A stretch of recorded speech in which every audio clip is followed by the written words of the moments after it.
जी बिस्मिल्लाहिर्रहमानिर्रहीम। मैं हूं बिलाल डार और एक मरतबा फिर बलूचिस्तान से कुछ अपडेट्स लेके आया हूं आपके लिए। और बलूचिस्तान से पाकिस्तान तहरीक इंसाफ और बलूचिस्तान अवामी पार्टी, जिसे बाप पार्टी भी कहा जाता है, उनके लिए एक बड़ी अच्छी खबर आई है, बड़ी खबर आई है, जिसकी वजह से उन्हें सेनेट के में जो इलेक्शन हो रहा है उसके अंदर बहुत बड़ा एक रिलीफ मिला है, जिससे उनकी पोजीशन मुस्तहकम हुई है। और गुज़िश्ता कई दिनों की परेशानियां जो उनके ऊपर सर मंडला रही थी तूफ़ान की सूरत में, वो अब छट गई हैं, वो बादल छट गए हैं।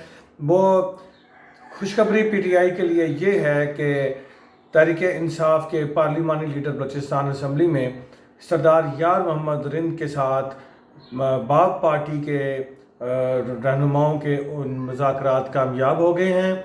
और रात आखिरी पहर तक ये बातचीत जारी रही, जिसमें जाम कमाल जो कि वज़ीर आला बलूचिस्तान हैं और सादिक संजरानी जो कि चेयरमैन सेनेट हैं, इसके अलावा जान जमाली साहब जो कि साबिक स्पीकर बलूचिस्तान असम्बली हैं, साबिक डिप्टी चेयरमैन सेनेट भी रहे हैं और बहुत सारे ओहदों पे रहे हैं, वज़ीर रहे हैं, वो थे।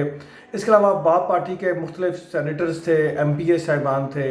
और रात के तक सरदार यार मोहम्मद रिंद साहब की रिहाइश का जो कोयटा में है उसमें मुज़ाकरात हुए। हमारे ज़राए के मुताबिक उसमें बाप पार्टी के रहनुमाओं ने यह मौक़िफ़ इख्तियार किया कि सरदार साहब, आपके बेटे सरदार मोहम्मद ख़ान साहब अगर खड़े होते हैं तो उससे बाप पार्टी को और उसके उम्मीदवारों को एक नाकाबिल तलाफ़ी नुकसान होगा, जिससे 2 से 3 उम्मीदवार सेनेट में हम लूज़ कर सकते हैं। लिहाजा और इसका फ़ायदा किसी को नहीं होगा हम में से, बल्कि ये फ़ायदा अपोजिशन उठाएगी। इसलिए आप समझदारी का तकाजा यही है कि आप बलूचिस्तान में अपनी जमात और जो हमारा इत्तेहाद है उसको बचा लें, और ये अब आप ही के हाथों में है।